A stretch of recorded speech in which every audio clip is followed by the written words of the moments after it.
فقد قال اللہ تعالی فی کتابہ العظیم وخطابہ القدیم فاعوذ باللہ من الشیطان الرجیم بسم اللہ الرحمن الرحیم الف لام میم ذالک الکتاب لا ریب فیہ صدق اللہ مولانا العظیم وصدق رسولہ النبی الامین المکین والحمد للہ رب العالمین۔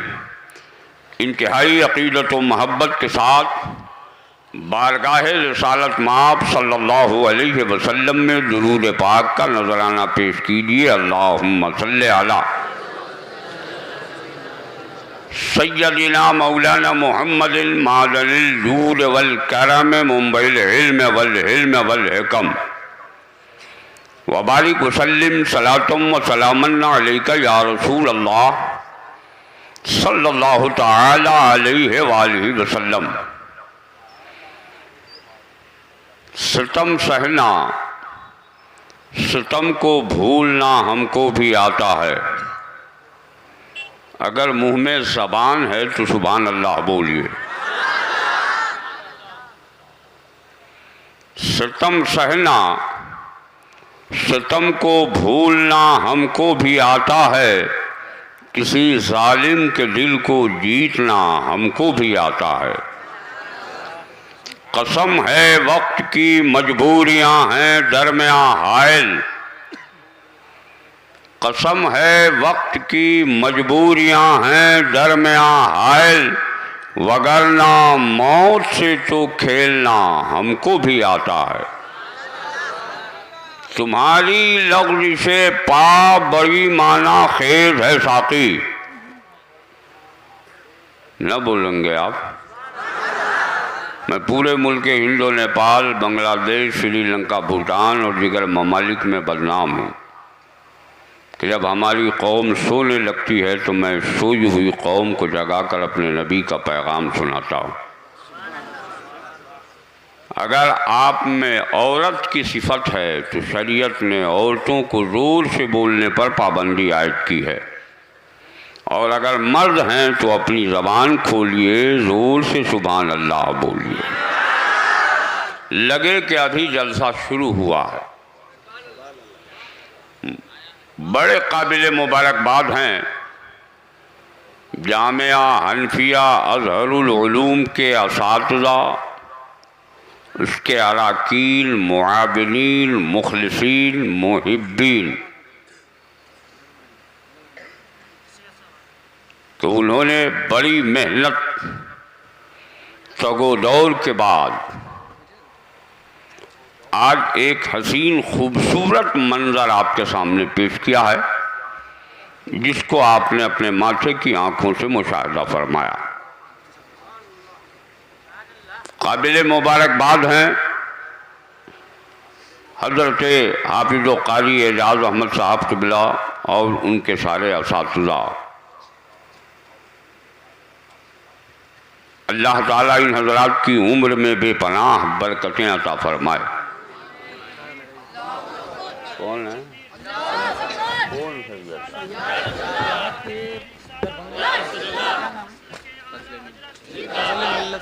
کھڑے ہو جائیے۔ ایک آل رسول، شہزادہ بطول، گلستان فاطمی کے پھول، حضرت سید فضل ملت صاحب قبلہ کی آمد ہو گئی ہے۔ اب آپ حضرت کی صورت کی زیارت کیجئے، تھوڑی دیر اس بے وقوف کو برداشت کر لیجئے، بیٹھ جائیے، سبحان اللہ بولتے ہوئے بیٹھ جائیے۔ حضرت کرسی ادھر تھوڑا لے آؤ۔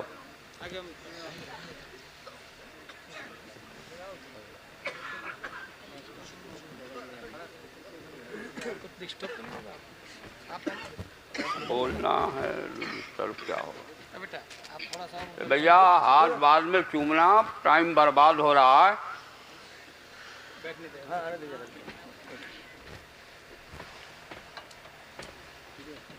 آگے لے گیا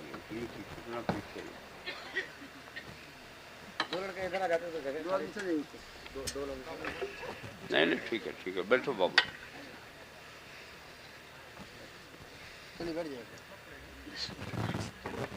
اجازت ہے حضور؟ اجازت ہے؟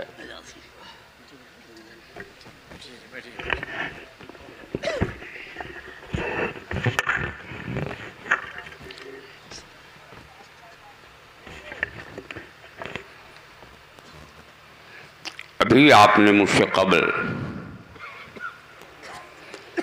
جماعت اہل سنت کی اس عظیم اسکالر سے عمدہ خطاب سننے کی سعادت حاصل کی ہے، جس کی فکر سننے کے بعد بڑے بڑے مفکرین دم بخود ہوتے ہوئے نظر آتے ہیں، یعنی خطیب اعظم ہندوستان حضرت علامہ مولانا مفتی غلام جیلانی صاحب ازہری دامت برکاتہم القدسیہ والعالیہ، اللہ ان کی عمر میں، علم میں، فضل میں بے پناہ برکتیں عطا فرمائے۔ ذرا زور سے تھوڑا سا ولیوم تیز کیجیے، جو خون ہمارا گرم ہے وہ تھوڑا ٹھنڈا ہو جائے۔ سبحان اللہ بولتے رہیے۔ ہماری جماعت کا وہ بہترین نقیب جو جلسوں میں انقلاب سا سما پیدا کر دیتا ہے، اس عظیم فنکار نقیب کو حضرت علامہ مولانا نثار احمد صاحب قبلہ مصباحی دامت برکاتہم القدسیہ والعالیہ کے نام سے جانتے، پہچانتے اور مانتے۔ ان کی عمدہ نقابت اب تک جلسے کی کامیابی کی ضمانت بن کر چلتی رہی اور انشاءاللہ اخیر تک چلتی رہے گی۔ یہ جو تھوڑی دیر تک آپ نے ایک روحانی اور پرنور پرکیف منظر دیکھا ہے، اس کو دستار کہتے ہیں۔ کیا کہتے ہیں؟ ذرا زور سے بولیے، پورا مجمع زور سے، کیا کہتے ہیں؟ دستار۔ میں اب تک لفظ دستار نہیں سمجھ پایا کہ ہے کیا۔ ہمارے علماء فرمائیں گے چند ہاتھ کپڑوں کو سر پر لپیٹ دینے کا نام دستار ہے، لیکن اگر آپ حضرت علامہ مفتی غلام جیلانی صاحب قبلہ سے پوچھیں گے تو کہیں گے حضور قادری 10 الگ کرو، تار الگ کرو تو فلسفہ سمجھ میں آ جائے گا۔ ذرا زور سے بولیے، ذرا زور سے، دونوں ہاتھ سلامت ہو تو ہواؤں میں لہرا کے بول۔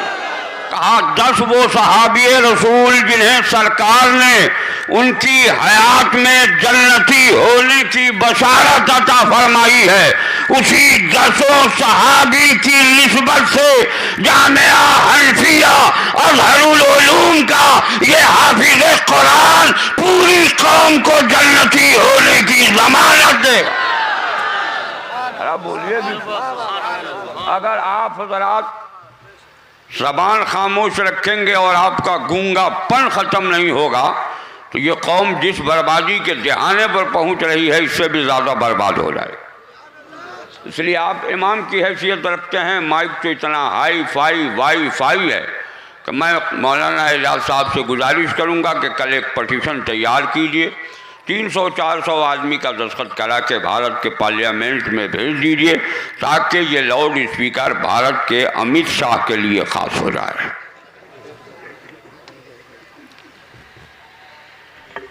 اچھا، یہ چند ہاتھ کپڑے بچوں کے سر پر لپیٹا گیا، بولو لپیٹا گیا کہ نہیں لپیٹا گیا؟ ارے زور سے بولو۔ اس کو دستار کہتے ہیں۔ میں نے کہا کیوں دستار دی گئی؟ تو ہمارے علماء فرمانے لگے چونکہ اس نے 30 پارے قرآن کو سینے میں محفوظ کر لیا ہے۔ ذرا زور سے بولی۔ میں نے کہا تعداد کتنی ہے؟ کہا 6۔ میں نے کہا علامہ اعجاز صاحب آپ نے 6 ہی کیوں پیدا کیا؟ 7 کیوں نہیں پیدا کیا؟ 5 کیوں نہیں حافظ قرآن بنایا؟ یہ 6 کیوں بنایا؟ تو ہمارے علماء فرمائیں گے ہم جس ملک میں رہتے ہیں یہ ملک میرے خواجہ غریب نواز کی جاگیر ہے۔ میں نے 6 حافظ قرآن خواجہ غریب نواز کی چھٹی شریف کے واسطے سے پوری قوم کو عطا کیا۔ اللہ سے دعا کیجئے مولا اس ادارے کو سلامت رکھے اور آپ کو زیادہ سے زیادہ اس ادارے کی خدمت کی توفیق عطا فرمائے.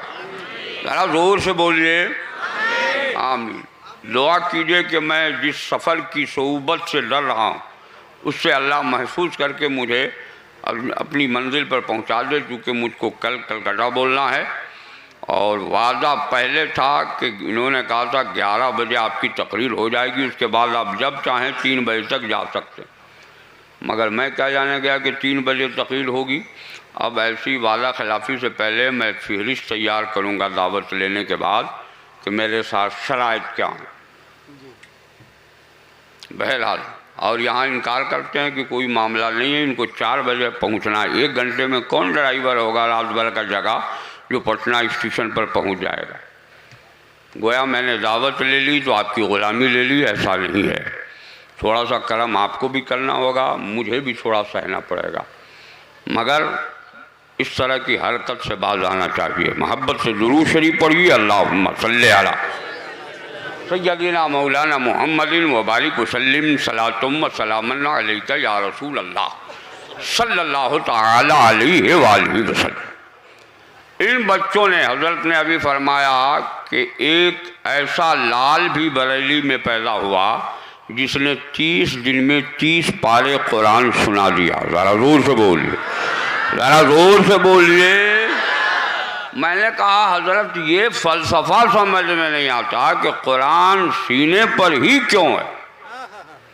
اللہ قادر مطلق ہے، وہ چاہتا تو سمندر کی لہروں پر قرآن کو نازل فرما دیتا، وہ چاہتا تو درخت کی پتیوں پر قرآن کو نازل فرما دیتا، وہ چاہتا تو پہاڑ پر قرآن کو نازل فرما دیتا. مگر خود میرا رب فرماتا اگر میں اس کو پہاڑ پر نازل فرماتا تو یہ ریزہ ریزہ ہو کر بکھر جاتا.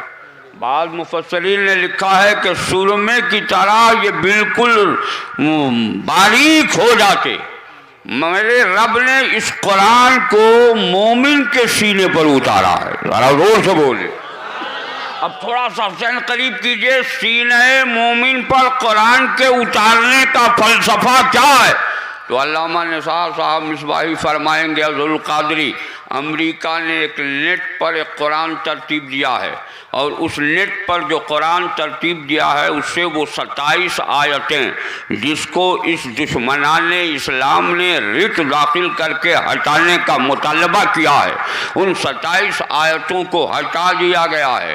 اور آج نہیں کل آپ دیکھیں گے آنے والا دن جب ٹیکنالوجی عام ہوگا تو ہر طرف سے ایک آواز اٹھے گی، حکومت کی طرف سے دباؤ بنے گا کہ اب کاغذ کے صفحے پر لکھے ہوئے قرآن نہ پڑھائے جائیں، ہر مدرسوں میں نیٹ سے تعلیم دی جائے، اور جو قرآن نیٹ پر مرتب ہے اسے پڑھایا جائے.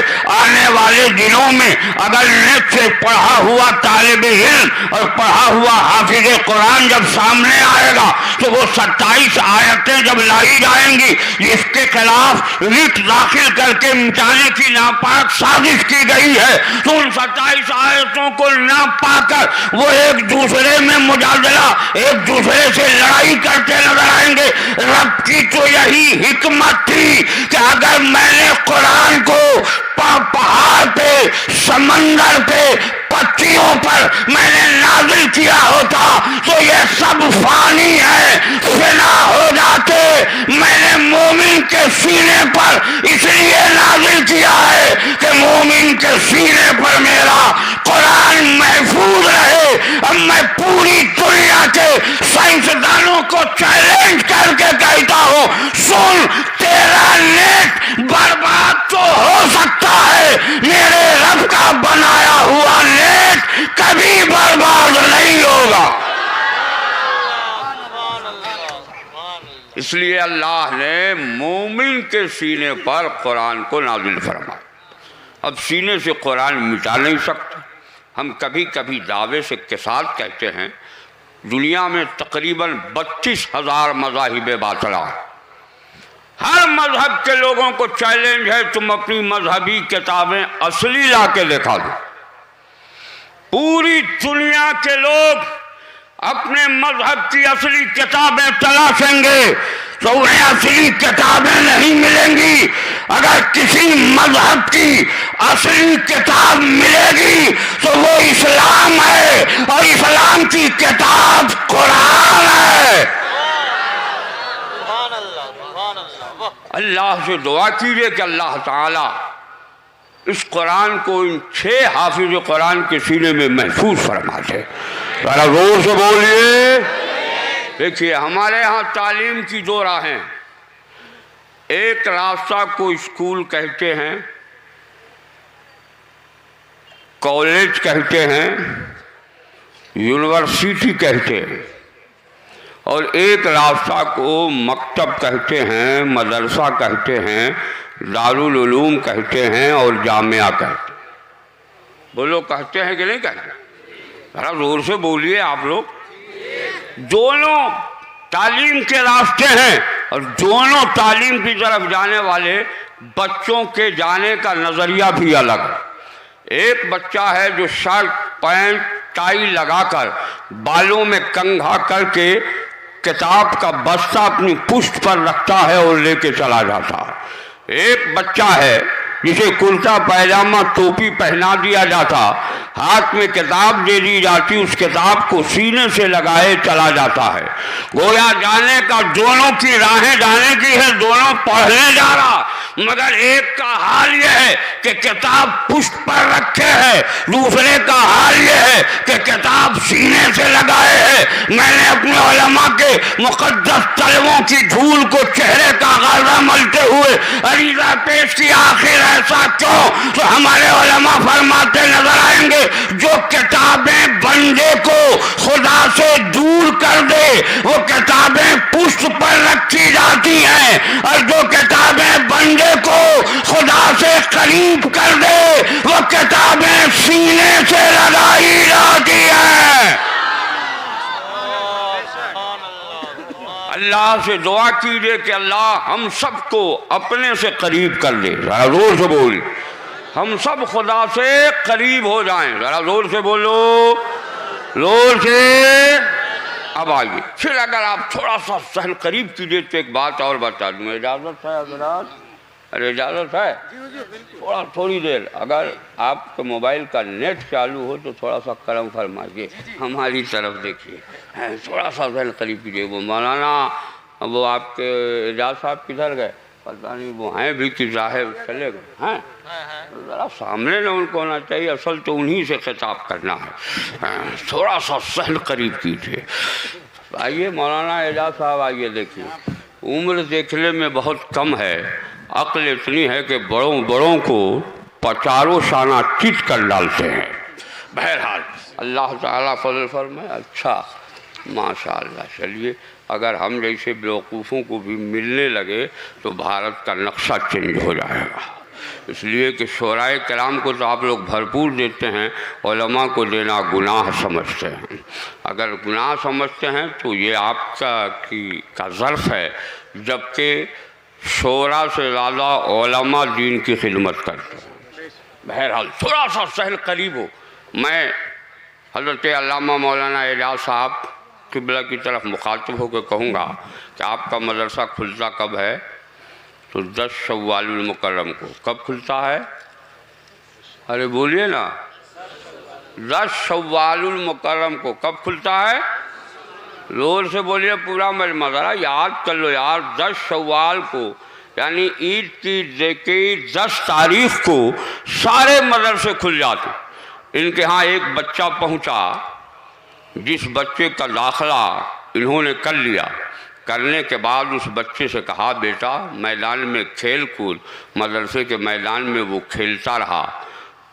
تھوڑی دیر انہیں احساس ہوا کہ یہ بچہ صبح سے یہاں بیٹھا ہے، اسے کچھ پڑھایا نہیں گیا. اپنے استاد سے کہا ذرا اسے پڑھا دو. استاد نے بڑی محنت کی تو اسے پڑھایا. اعوذ باللہ من الشیطان الرجیم بسم اللہ الرحمن الرحیم. صرف تعوذ و تسمیہ پڑھایا. شام کو وہ بچہ گھر چلا اور وہ بچہ جو اسکول گیا تھا اسے ABCD، A سے ایپل، B سے بال، C سے کیٹ اور کیا کیا پڑھا دیا گیا. وہ بھی بچہ اپنے گھر چلا. دونوں بچے جب گھر میں داخل ہوئے تو ماں نے اسکول جانے والے بچے کو نہیں کہا کہ ماسٹر صاحب ادھر آؤ، لیکن جامعہ حنفیہ اظہر العلوم سے 4 بجے واپس ہوا تو ماں پکارتی ہے حافظ صاحب ادھر آؤ، بہن پکارتی ہے مولوی صاحب ادھر آؤ، چچا پکارتے ہیں مولوی صاحب ادھر آؤ، بھائی پکار رہے ہیں مولوی صاحب ادھر آؤ. میں سوچنے پر مجبور ہوں آخر جامعہ حنفیہ اظہر العلوم میں کون سی ایسی پڑھائی ہوئی کہ پہلے دن بچہ گھر واپس لوٹا ہے اسے صاحب کہہ کے پکارا جا رہا ہے، اسے مولوی صاحب کہہ کے پکارا جا رہا ہے، حافظ صاحب کہہ کے پکارا جا رہا ہے. تو حضرت علامہ نثار صاحب قبلہ فرمائیں گے اظہر القادری یہ مدرسے کا معاملہ ہے، لیکن سنو وہ دنیا کا علم ہے جسے بچپن سے صاحب نہیں کہا جاتا. یہ قرآن کے علم کا اعجاز ہے کہ بچپن سے اسے مزاج صاحبیت دیا جاتا ہے. ذرا زور سے بولو. میں نے پلٹ کر کہا حضرات آپ کے جامعہ حنفیہ میں چھوٹے چھوٹے بچوں کو بچپن سے مغرور بنایا جاتا ہے، بچپن سے کبر پیدا کیا جاتا ہے، بچپن سے اسے متکبر بنایا جاتا ہے، بچپن سے اس کے دماغ کو بلند و بالا کیا جاتا ہے. انہوں نے کہا اظہر القادری تیرا نظریہ غلط ہے، یہاں تو صوفی صفت انسان بنایا جاتا. میں نے کہا اگر صوفی انسان بنایا گیا ہوتا تو پہلے دن بچہ لوٹا ہے، زمانہ اسے حافظ صاحب کہہ کر نہیں پکارتا، مولوی صاحب کہہ کر نہیں پکارتا. کیوں نہیں ہمارے اسکول جانے والے بچے کو انجینئر صاحب کہا جاتا ہے، ڈاکٹر صاحب کہا جاتا ہے؟ حد یہ ہے کہ وہ تو ڈگریاں لے کے گھر بیٹھے رہتے ہیں پھر بھی انہیں صاحب نہیں کہا جاتا جب تک وہ کسی عہدے پر فائز نہ ہو. اگر کسی اسکول میں پڑھائے تو اسے ماسٹر صاحب کہا جاتا ہے، کسی کالج میں وہ لیکچر دے تو اسے پروفیسر صاحب کہا جاتا ہے، کسی مقدمات کی وکالت کرے تو اسے باریسٹر صاحب کہا جاتا ہے، کوئی پلان اسٹیمیٹ تیار کرتا ہے پھر اسے انجینئر صاحب کہا جاتا ہے، کسی مریض کے نبض پر وہ اپنا ہاتھ رکھ کر پرسکرپشن تیار کرتا ہے پھر اسے ڈاکٹر صاحب کہا جاتا ہے. مگر جامعہ حنفیہ میں بچپن سے اسے صاحب کہہ کے پکارا جا رہا ہے. تو حضرت علامہ غلام گیلانی صاحب قبلہ کھڑے ہو گئے، کہا اظہر القادری تجھے نہیں معلوم؟ ارے پہلے دن سے مزاج صاحبیت اس لیے دیا جاتا ہے کہ بیٹا جب تو سن بلوغ کو پہنچنا اور مصلی امامت پر کھڑا ہونا تو حال یہ ہے کہ تو امامت کے مصلی پہ کھڑا ہوگا، مقتدیان جتنے دنیا کے صاحب ہوں گے سب تیرے پیچھے ہوں گے، انجینئر صاحب تیرے پیچھے، ڈاکٹر صاحب تیرے پیچھے، پروفیسر صاحب تیرے پیچھے، باریسٹر صاحب تیرے پیچھے، سارے جتنے صاحب ہیں سب تیرے مقتدی ہوں گے اور تو سارے صاحبوں کا مقتدا ہوگا. زور سے بولو. ایک ہی بار ڈال لے یار، کیوں یہ قوال کی طرح بار بار دے رہا؟ جو دینا ایک ہی بار دے دے. ارے اچھا نہیں لگے گا، تمہاری اچھائی دیکھوں یا تمہاری برائی دیکھوں؟ تھوڑا سا محبت سے درود شریف پڑھیے. اللہم صلی علی سیدنا مولانا محمد وبارک وسلم صلاۃ و سلاما علیک یا رسول اللہ. آپ کا کیا نام ہے بڑے میاں؟ ہاں نام تو بڑا پیارا ہے. اللہ تعالیٰ خواجہ نظام الدین کا صدقہ عطا فرمائے. اگر آپ لوگ آمین بول دیجئے. بیٹھ جائیے. آپ کا کیا نام ہے؟ عبد الودود حسین انصاری. ایک نام میں کئی خصوصیت ہے. عبد الودود بھی ہیں اور حسین بھی ہے اور انصاری تو خیر ہے ہی. چلیے اللہ تعالیٰ تو حسینی صفت بھی ہے. اور عبد الودود حسین انصاری صاحب کا ایک بچہ ہے جو اسکول میں پڑھتا ہے. نظریہ ان کا کیا ہے؟ میرا بچہ انجینئر بنے، ڈاکٹر بنے، پروفیسر بنے، بالسٹر بنے. میں دعا کرتا ہوں مولا میری قوم کے ہر بیٹے کو انجینئر بنا دے. ذرا زور سے بولیے، ذرا زور سے بولیے. مولا میری قوم کے ہر بچے کو ڈاکٹر بنا دے. ذرا زور سے بولو. مولا میری قوم کے ہر بچے کو بالسٹر بنا دے. آپ کہو گے ذوالقادری اتنی دعا رات کے اس سناٹے میں ایسی دعائیں کیوں کر رہے ہو؟ میں نے کہا ہر قوم کا ہر فرد اگر انجینئر بن جائے، ڈاکٹر بن جائے، پروفیسر بن جائے تو ہماری محتاجی ختم ہو جائے گی. مگر ہو اپنی اولادوں کو انجینئر ڈاکٹر بنانے والوں. اور ذوالقادری تجھے پیغام دیتا ہے انجینئر ضرور بناؤ، ڈاکٹر ضرور بناؤ، تو اپنے بیٹوں کو پروفیسر ضرور بناؤ، بالسٹر ضرور بناؤ، مگر اپنی اولادوں کو ایسی تعلیم مت دو جس تعلیم کے بعد تیرا بیٹا سلمان رشدی بن جائے، تیرا بیٹا عابد رضا بیدار بن جائے، تیرا بیٹا عارف محمد خان بن جائے. اگر ایسی تعلیم دیتے ہو تو مت دو. تعلیم ہی دینی ہو تو ایسی تعلیم دو جس تعلیم کے بعد تیرا شہزادہ طارق بن زیاد بن جائے، خالد بن ولید بن جائے. ذرا دونوں ہاتھ ہواؤں میں لہرا کر بولو. تیرا شہزادہ صلاح الدین ایوبی بن جائے، تیرا شہزادہ شہاب الدین غوری بن جائے، تیرا شہزادہ محمود غزنوی بن جائے. جب تیرا لال حضرت صلاح الدین ایوبی بنے گا، تیرا شہزادہ اگر محمود غزنوی بنے گا تو جب جب اسلامی عظمتوں پر حملہ ہوگا تیرا شہزادہ اس کی ڈھال بن کر اسلام کے وقار کو بچاتا نظر آئے گا. نعرہ تکبیر، نعرہ تکبیر، نعرہ رسالت، مذہب اسلام. علامہ ذوالقادری صاحب قبلہ زندہ.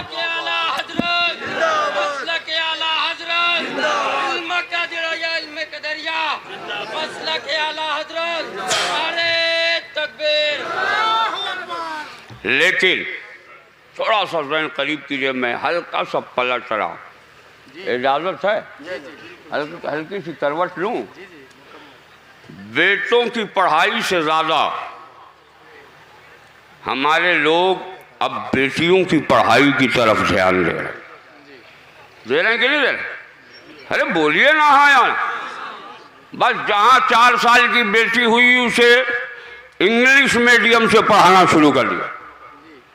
خوب پڑھائیے اپنی بیٹی کو، جتنا پڑھانا ہے پڑھائیے، ہم اس سے انکار نہیں کرتے. مگر اس بیٹی کی زندگی میں انقلاب پیدا کرنے کے لیے جھانکیے.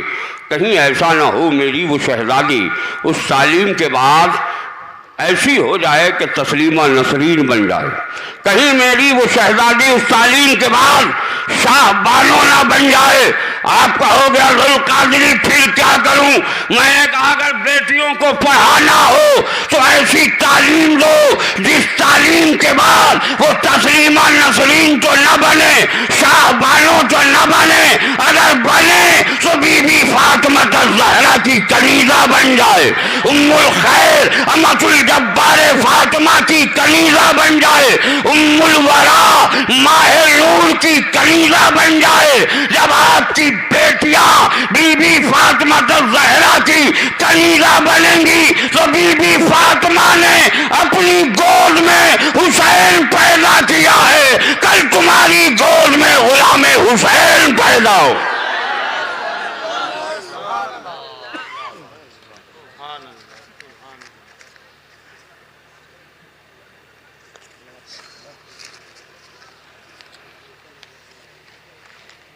نظریہ بدل گیا.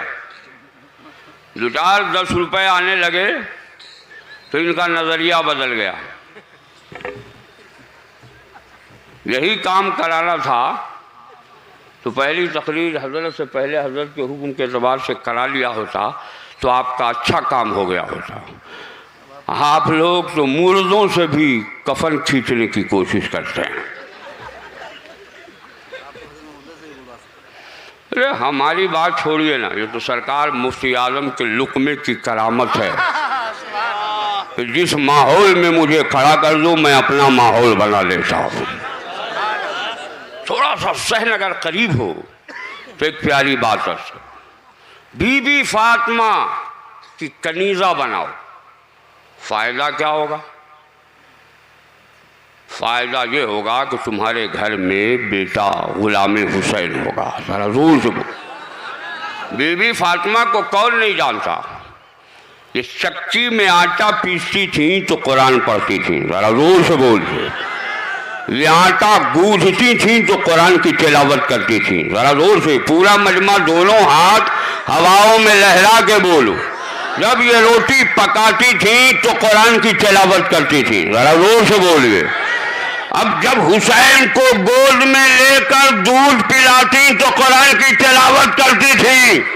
میں نے کہا مولانا اعجاز صاحب، کیا بی بی فاطمہ کا یہ عقیدہ تھا کہ میرا بیٹا قرآن پڑھنا نہیں جانے گا؟ فرمائیں گے نادان ذوالقادری، جس رسول پر قرآن نازل ہوا اسی آغوش میں حسین بھی پروان چڑھے ہیں، ذرا زور سے بولیے۔ میں ان کا یقین تھا کہ میرا بیٹا قرآن پڑھنا ضرور جانے گا۔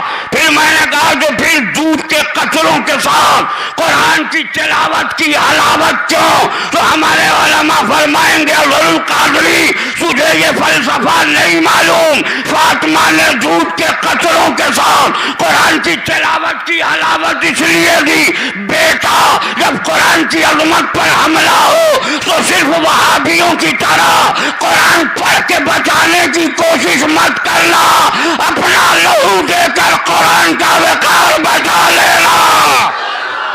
آپ تاریخ کربلا الٹ کر دیکھو، حسین نے کربلا میں خیمے میں قرآن پڑھا ہے، خیمے کے باہر قرآن پڑھا ہے، قرآن کے پڑھنے کے جب اوقات ہوئے ہیں تو قرآن پڑھا ہے، اور قرآن پڑھ کے یزیدیوں کو کہا سنو میں نانا پر نازل ہونے والا وہ قرآن پڑھ رہا ہوں جو ہمارے لیے رحمت، ہمارے لیے شفا، ہمارے لیے باعث برکت، ہمارے لیے مغفرت کی ضمانت ہے، ہمارے درجات کو بلند کرنے کا ایک ذریعہ ہے۔ لیکن اے یزیدیوں سنو، ارے میں صرف قرآن پڑھ کے قرآن نہیں بچاؤں گا، قرآن کی عظمت پہ مر کے قرآن بچا لوں گا۔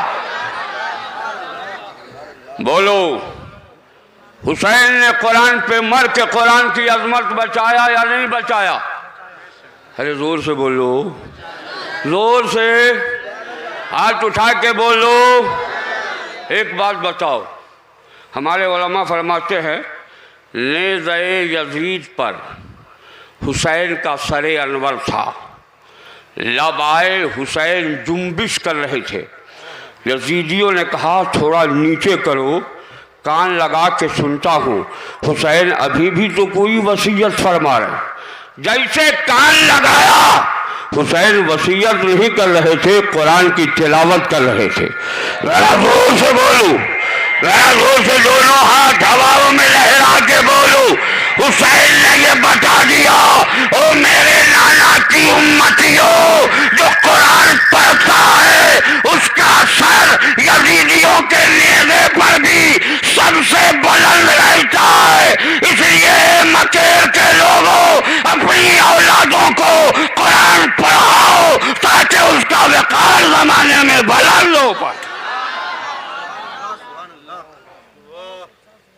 اچھا، ہمارے حضرت نے فرمایا کہ اس وقت یہ پلاننگ جو تیار کی گئی ہے کہ مدرسوں کو ختم کرو، ہم بھی چاہتے ہیں کہ مدرسے کو ختم کر دیا جائے۔ بھارت میں کوئی مدرسہ نہیں، آپ لوگ میرا ساتھ دیں گے؟ ایک مولانا صاحب اٹھا لیجیے، کم سے کم اس بے وقوف کے ساتھ تو رہیے گا۔ بولو، مدرسہ مٹانا چاہتے ہو آپ تو پھوڑا لے آؤ، چلو جامعہ حنفیہ کی ایک ایک اینٹ کو الگ کر دیتے ہیں۔ چاہتے ہیں آپ کی جامعہ حنفیہ کی اینٹ الگ ہو؟ ارے زور سے بولو، نہیں چاہتے ہو؟ کتنے لوگ چاہتے ہو کہ جامعہ حنفیہ کی تعمیر ہو؟ ذرا اس کو سمجھ ڈالیے۔